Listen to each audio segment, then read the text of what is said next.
안녕하세요. 박정훈 변호사입니다. 오늘은 임대차 계약 체결, 그러니까 스타트업 분야에 있어서는 이제 사업장이죠. 사업장의 임대차 계약을 체결하는 어떤 유의점에 대해서 말씀을 드리겠습니다. 이때까지는 스타트업 인스티튜트였는데 랩으로 바뀌었어요. 랩. 제가 영어는 잘 못해서 뭐가 다른지 모르겠지만 랩으로 하라고 하셔가지고 4강입니다. 가상기업 라이프 사이클을 많이 보셨죠? 아직 창업 단계, 시작 단계입니다. 임대차 계약의 체결이 돼야지 본격적으로 이제 사업장도 있고 사업이 시작이 되겠죠. 7번입니다. 지금 뭐 사람들이 모일 장소가 필요하죠. 사업을 시작하려면 물론 집에서 시작하시는 분들도 있고 집에서 시작하시기도 합니다. 그게 뭐 괜찮죠. 그럼에도 일단은 뭐 집이라는 공간과 회사라는 공간이 분리가 되어 있는 경우가 많고 그 회사에 가서 일을 하셔야 되기 때문에 사업 장소에 대한 임대차 계약이 지금 스타트업을 시작함에 있어서 내가 어디에서 사업을 시작할 것인가에 대한 어떤 뭐 중요한 이제 장소적인 요건을 만들어 주죠. 사례는 제가 뭐 이렇게 말을 만들어 봤습니다.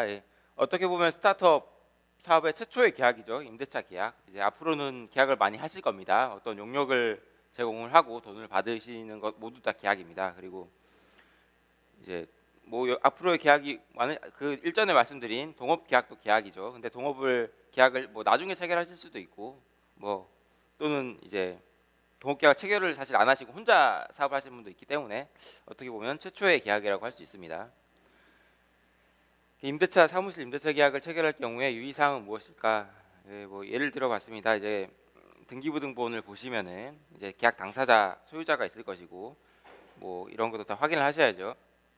그 다음에 이제 들어가실 때 보증금을 내시죠. 그러면은 그 계약 체결 이전에 이미 선순위, 근저당 등이 설정되어 있는 경우에 어떤 걸 유의해야 되는지, 그 다음에 그 보증금을 임대인한테 지불하시기 때문에 뭐 유의점이 있죠. 그 보증금을 나중에 또 받고 나오셔야 되기 때문에 그 뭐 잘 아시다시피 대항력, 우선 면제권, 뭐 갖추는 법 관련해서 있습니다.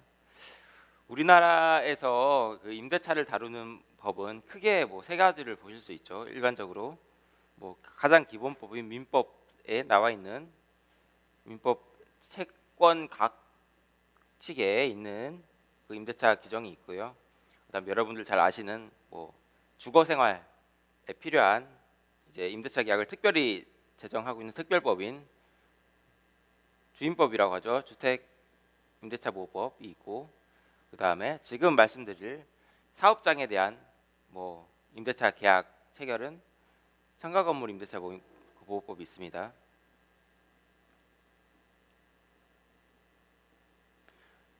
그래서 이건 사업장에 대한 이제 법이기 때문에 그 여러분들은 이 법에 지금 적용을 받으시는 거고요. 뭐 구체적인 사항은 상가건물 임대차 보호법에 상당히 많이 이제 규정이 돼 있고 해석의 여지도 상당히 많습니다. 그렇기 때문에 그 구체적인 사항은 또 추후에 말씀드리는 것으로 하고 오늘은 가장 기본적인 계약 체결 시 유의점에 대해서 말씀드리겠습니다.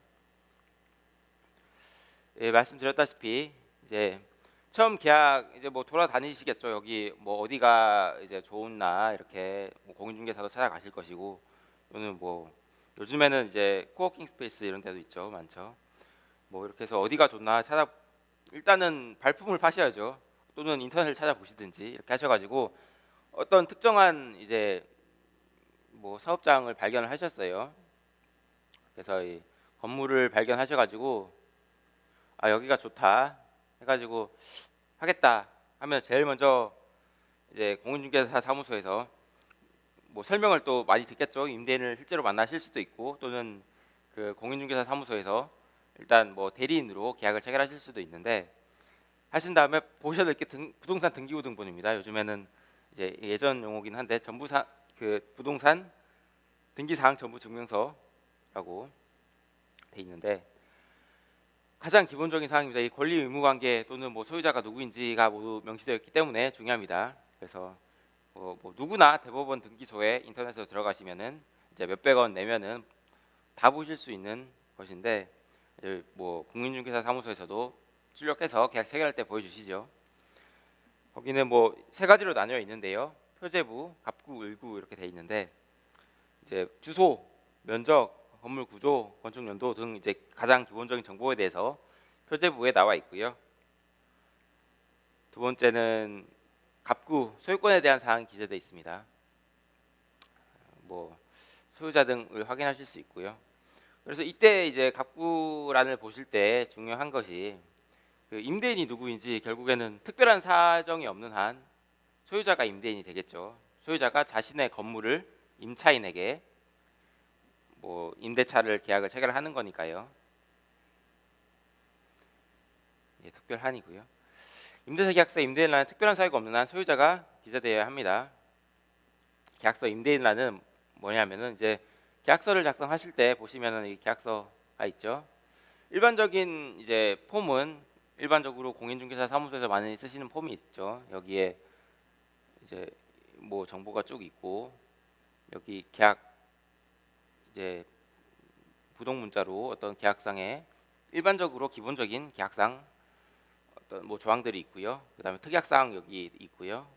그 밑에 임대인, 뭐 임차인, 뭐 중개인 이렇게 해가지고 표로 이렇게 되어 있는 한 장짜리 많이 보셨죠. 뭐 그렇게 일반적으로 계약을 많이 체결하시는데 여기 임대인란에 보면은 소유자가 기재되어야 합니다. 소유자는 그 전에 장에서 말씀드린 것처럼 자연인일 수도 있고 이건 일반적으로 뭐 사람이죠. 사람이라고 하는 뭐 이렇게 쉽게 생각하시면 되고 법인일 수도 있어요. 법인은 앞서 그 강의에서 말씀드린 것처럼 실제로 우리가 볼 수 있는 사람은 아닌데 법적으로 인정되는 사람이라고 보시면 됩니다. 뭐 예를 들면 주식회사 뭐 법인이 될 수 있겠죠. 법인도 소유자가 될 수 있기 때문에 그 부동산 등기부등본을 보시면서 여기 진짜 소유자가 누구인지 그 소유자가 여기 특별한 사유가 없으면은 임대인은 들어와야겠죠. 만약에 소유자는 법인인데 법인으로 이제 등기가 되어 있는데 임대인의 뭐 예를 들면 법인에 뭐 이사 사내 이사가 적혀 있으면은 물론 이게 서로 당사자 사이에 묵시적인 약정 또는 이제 명시적인 약정으로 이 법인이 계약의 당사자다라고 판단이 될 수도 있습니다. 그런데 뭐 그러려면은 또 이제 만약에 분쟁이 발생하면은 또 지난한 이제 어떤 뭐 말들이 오가겠죠. 그거보다는 미리 계약 체결하실 때 소유자가 법인이면은 여기 법인의 이름으로 이제 임대인이 돼 있고 다만 이 도장을 찍는 사람 또는 이제 뭐 실제로 와서 계약을 체결하는 사람의 법인에서 위임장 뭐 또는 인감 도장이면 인감 증명서 등을 첨부해 가지고 확인한 다음에 계약을 체결하는 것이 가장 바람직하겠죠.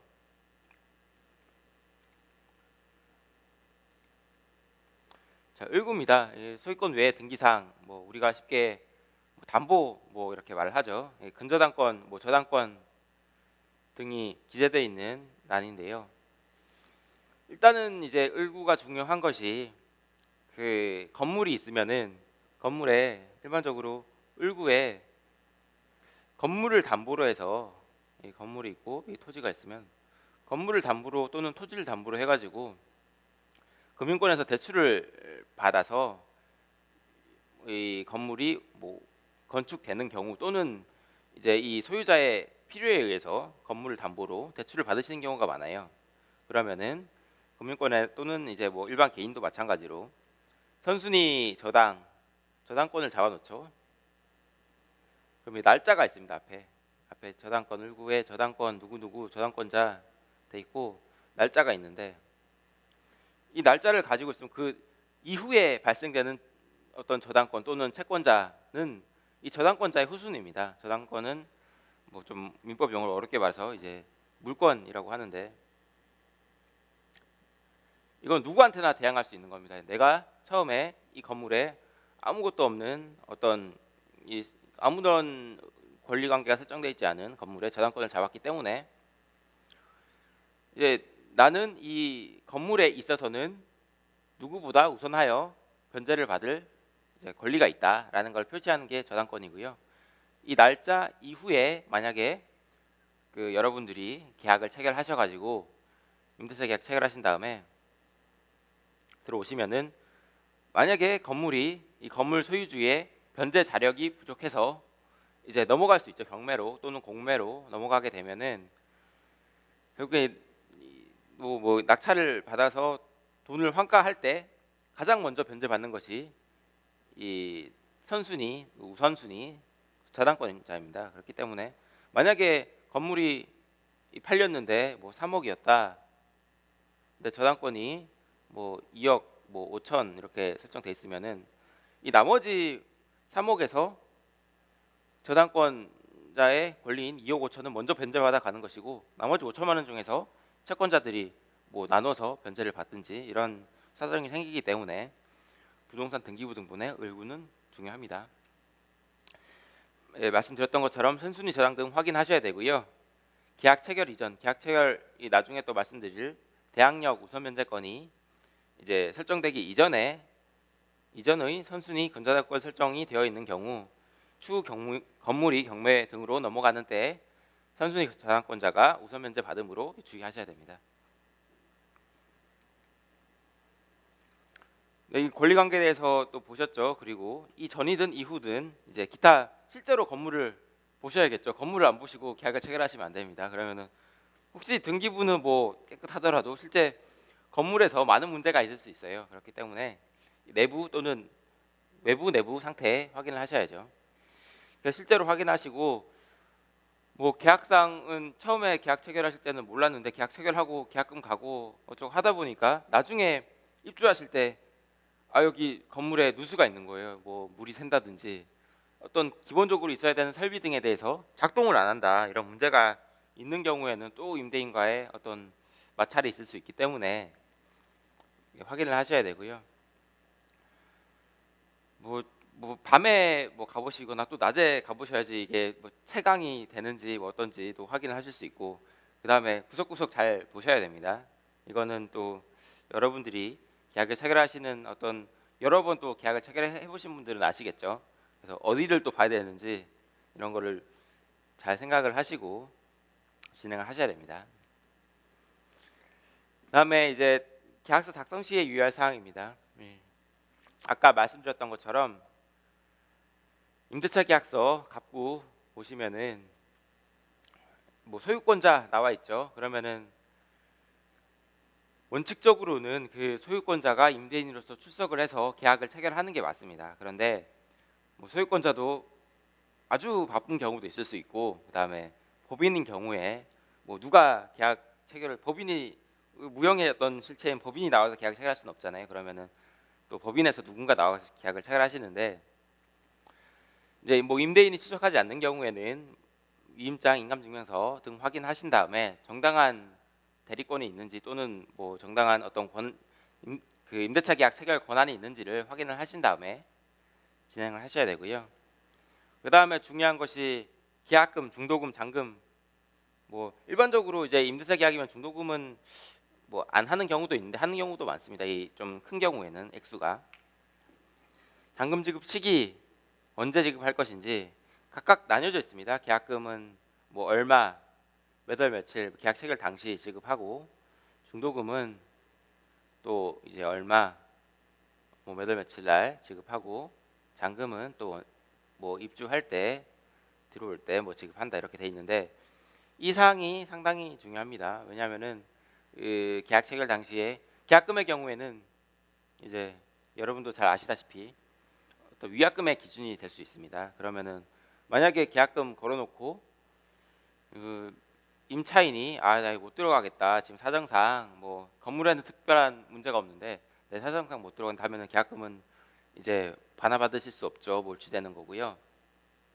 만약에 또 임대인이 계약금을 받아놓고 내가 이제 뭐 다른 사람이 더 높은 가격에 들어온다고 한다. 그래서 계약 체결을 좀 파기하고 싶다 하면은 이거 2배를 하셔가지고 지급하셔야 되죠. 그거는 일반적인 임대차 계약서 폼에 이렇게 부동문자로 기재가 많이 되어 있습니다. 그리고 뭐 이거는 일반 법 상식적으로도 여러분들 잘 아시죠. 그렇기 때문에 이 시기 액수가 중요합니다.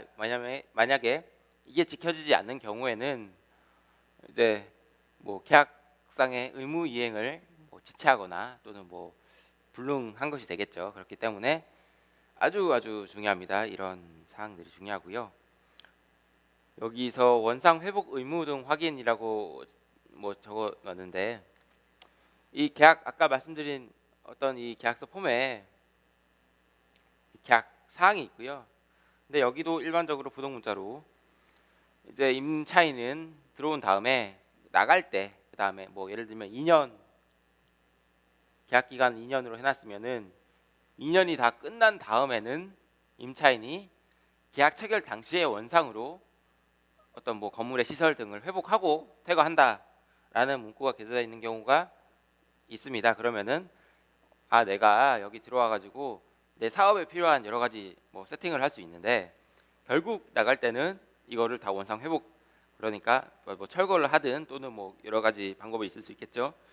뭐 그런 방법을 통해서 처음 계약 당시에 그대로 돌려놓고 돌아가야 되는구나라고 생각을 하시고, 어떤 뭐 사업장에 필요한 사업장 고유의 어떤 시설을 하실 때는 또 유의를 하실 수 있겠죠. 그 다음에 특약사항 확인입니다. 뭐 특약사항은 당사자 사이에 설정하고 싶으신 어떤 뭐 권리 의무 관계를 설정하시면 돼요. 다만 그거를 당사자가 인지를 충분히 하고 작성을 하셔야 되고요. 만약에 임대인이 어떤 뭐 요구를 한다, 근데 이거 뭐 그냥 말은 이렇게 적혀 있긴 하지만 뭐 이게 사실 별거 아니다 이렇게 말하고 계약을 체결하실 수도 있어요. 근데 나중에 되면은 또 말이 바뀌죠. 나중에 되면 여기 계약서상에 특약사항에 이렇게 되어 있기 때문에 반드시 이거를 너가 해주고 가야 된다라고. 네. 저 또 새로운 분 오셨네요. 네. 그렇게 진행이 되고요. 당사자 사이에 설정한 의무 이행 사항 충분히 생각을 하시고 진행을 하시면 됩니다. 또 뭐 어떤 게 있냐면은 뭐 특약 사항에 뭐 기재할 수 있는 것이 이런 것도 부동문자로 기재되어 있는 경우에도 이게 나한테는 적용되지 않는다라고 특약을 하실 수도 있어요. 그러면 이 부동문자보다 특약 사항이 특별하게 우선적으로 적용이 됩니다. 그렇기 때문에 뭐 이 해당 임대차 계약에는 임차인은 이제 원상 회복 의무가 없다. 그 뒤에 사람한테 뭐 권리금을 받고 그런 시설 등을 양도할 수 있다라고 기재를 하시면은 임차인한테 아주 좋은 계약이 되는 거죠. 그거는. 그렇기 때문에 뭐 그런 사항을 임대인과 잘 말씀을 해보시고 일단 이제 계약 작성을 잘 하셔야 됩니다. 자, 이게 뭐 여러분 뭐 우리 집 뭐 이사할 때 이 사업장 말고 우리가 사는 집 이사할 때도 대항력 우선 면제가 많이 들어보셨죠. 그리고 실제로 어떻게 하시는지도 잘 아실 겁니다. 그래서 한번 확인의 차원에서 한번 말씀을 드리면은, 대항력은 무엇인가 하면은 상가 건물 임차인이 계약상 당사자인 임대인 이외에 다른 사람에게도 임차권을 주장할 수 있는 권리. 말은 좀 어려운데요. 아까 말씀드렸던 것처럼 우리가 여기 건물에 들어왔죠. 건물에 들어왔는데 이 경매로 넘어갈 수 있어요. 경매로 넘어가면은 낙찰받은 사람이, 낙찰자가 새로운 이제 건물주가 되는 거죠. 이 건물주가 되는데 이 임대차 계약은 원칙적으로는 그 임대인과 임차인에 한해서만 계약상의 효력이 있습니다.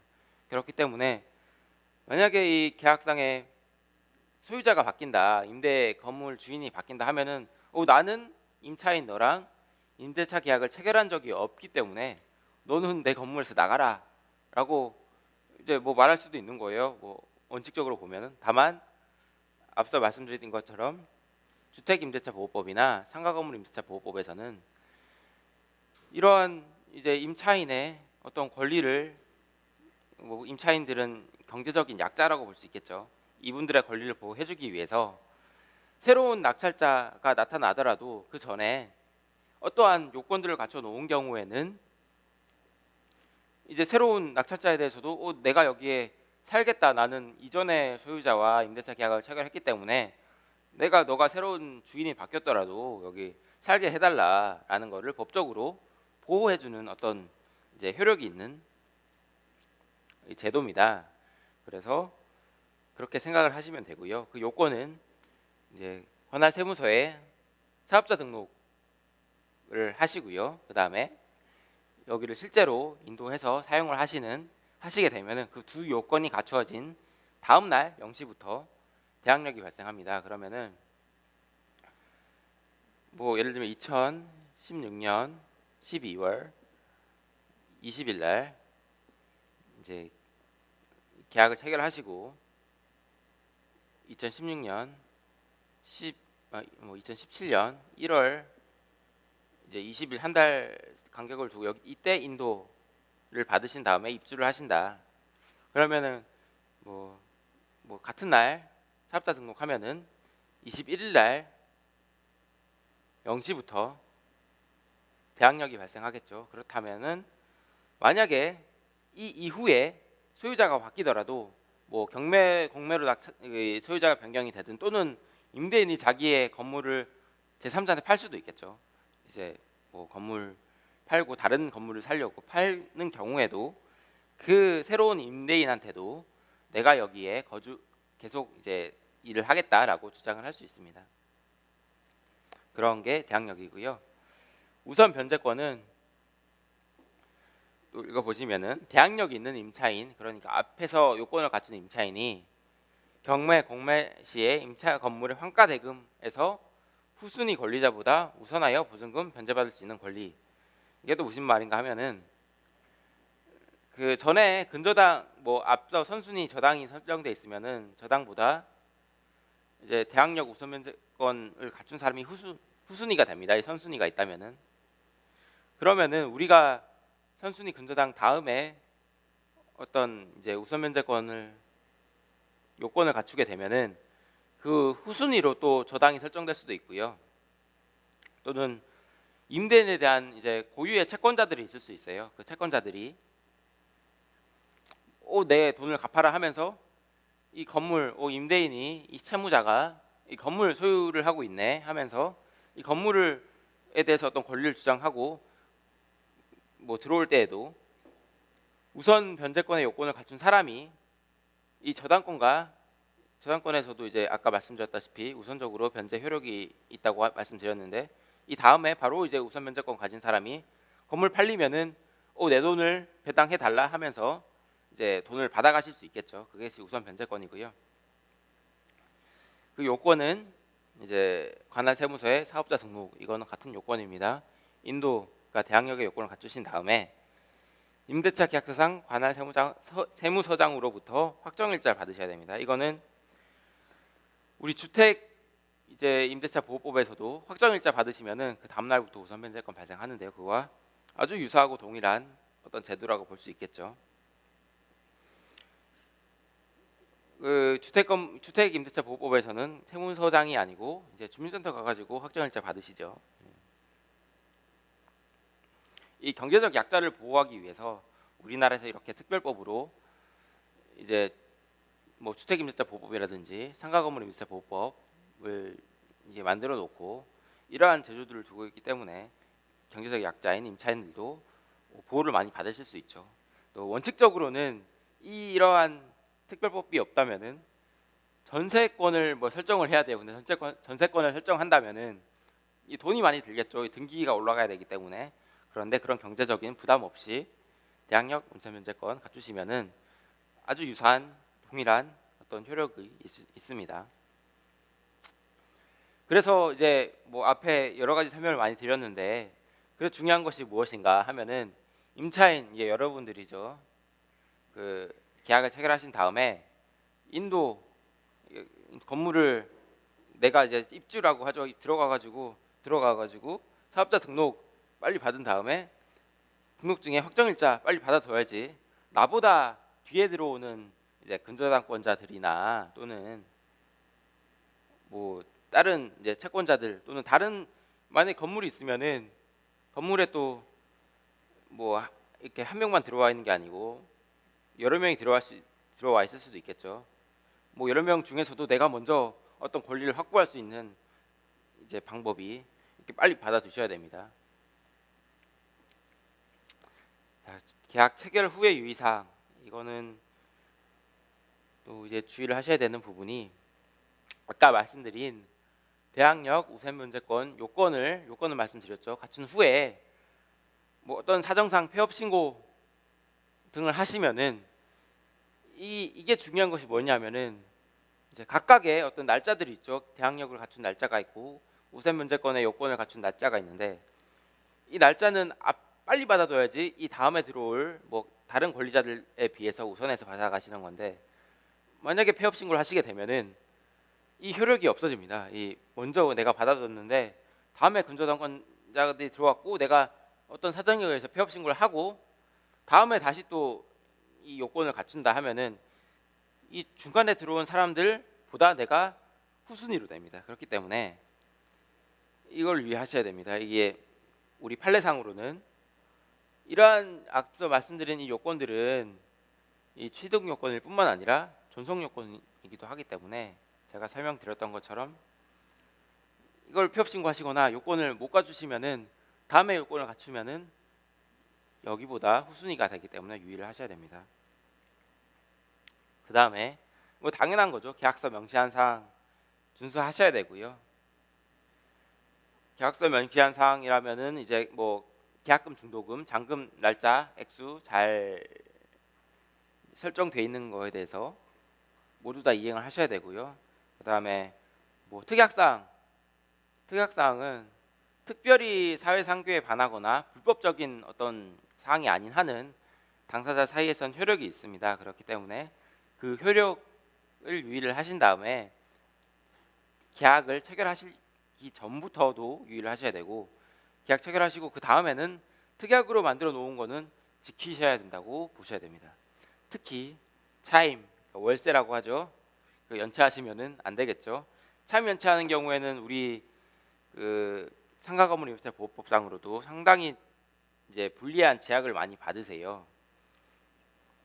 뭐 예를 들면은 계약서 또는 법령에 정해진 바에 따라 임대인이 일방적으로 계약 해지도 할 수 있습니다. 예, 지금 상가건물임대차보호법상으로는 3기 연체하면은 임대인이 임차인한테 통지해서 계약 해지한다 그러면은 계약 기간이 2년으로 처음에 설정을 하셨더라도 뭐 한 5개월 있다가 6, 7, 8개월 차임을 못 낸다 하면은 임대인이 나는 이제 너가 차임을 안 내기 때문에 보증금에서 차임을 까고 나머지 공제하고 나머지 액수를 돌려줄 테니 너는 여기서 사업장에서 나가라 라고 일방적으로 해지해도 사실 아무 말도 못 합니다. 그렇기 때문에 중요하고요. 이것뿐만 아니고 권리금은 또 나중에 말씀을 드릴 텐데, 이제 스타트업 사업하시는 분들 중에서도 어떤 권리금이 있는 사업을 하시는 분들이 있잖아요.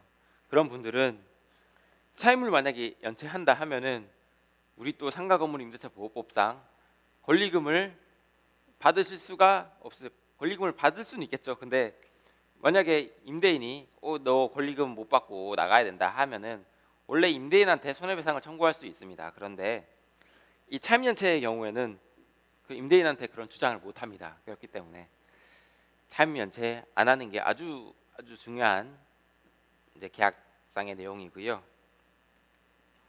네. 앞서 정리를 한번 해드리겠습니다. 해드리면은 일단은 여러분들 임대차 계약 체결 안 하시고 그냥 자기 건물에 사업하시면은 가장 좋겠죠. 그러면은 아주 모든 사업자들의 꿈이 이제 자기 건물을 사옥을 지은 다음에 나머지를 오히려 임대인의 입장으로 이제 차임을 받으면서 월세를 받으면서 사업하시면은 가장 이상적인데, 이제 아직 스타트업 여러분들은 그런 단계는 아니기 때문에 나중에 하시고요. 일단 임대차 계약을 체결을 하셔야 되는데 등기부등본 확인하셔야 되고요. 이런 여러 가지 권리관계에 대한 사항 말씀드렸죠. 그럼 실제로 건물 어떤지 확인하셔야 되고요. 계약서 작성할 때 아주 주의 깊게 작성하셔야 돼요. 만약에 이 계약은 어떠한 불법적인 사항이 아니라면은 지켜져야 됩니다. 이 당사자 사이에 그 계약상의 내용을 의혹하고 어떤 문구를 지정한 것이기 때문에 이건 지켜져야 되는 부분이기 때문에 미리 계약 체결하실 당시부터 내가 지킬 수 있는 계약만을 하시는 게 맞고요. 그리고 당사자, 소유권자 대리인 등 확인하시고 뭐 이런 사항들 운송 회복 의무라든지 특약사항 확인하셔야 된다고 말씀을 드렸죠. 그다음 대항력 우선 면제권 아주 뭐 자세히 설명을 드렸는데 중요한 것은 이제 선순위 근저당 설정보다는 내가 후순위라는 건 인식은 하신 다음에 그렇다면 나도 우선 면제권 보증금에 대해서는 빨리 권리를 가지고 오셔야 되니까 빨리 인도 받으시는 날짜 또는 사업자 등록 받고 확정일자 받아 두어야지 내가 나보다 후순위로 들어온 사람보다 권리를 더 보장을 받을 수 있는 점 유의하시고요. 계약 체결 후에는 이제 이런 요건들을 뭐 중간에 어떤 요건을 못 갖추시면 안 됩니다. 그렇기 때문에 그래야 이런 효력들이 유지가 됩니다. 보증금은 상당히 큰 금액인 경우가 많아요. 그렇기 때문에 뭐 스타트업 하시는 분들, 사업하시는 분들의 아주 많은 자산 중에 하나가 되니까 잘 지키셔야 됩니다. 이 돈을 많이 버시는 것도 당연히 중요하고 그거에 더해서 지금 있는 자산을 잘 지키셔야지 더 앞으로 사업이 번창하시겠죠. 이후에는 말씀드린 것처럼 명시한 사항 준수 잘 하셔야 되고요. 특히 차임 연체를 하지 마시고 그때그때 차임 잘 지급하시고 하시면 됩니다. 이상으로 이제 임대차 계약 체결 첫 번째 시간이고요. 다음에는 임대차에 대한 다른 이제 권리금이라든지 제반 사항에 대해서 설명을 또 드리도록 하겠습니다. 이상입니다. 감사합니다.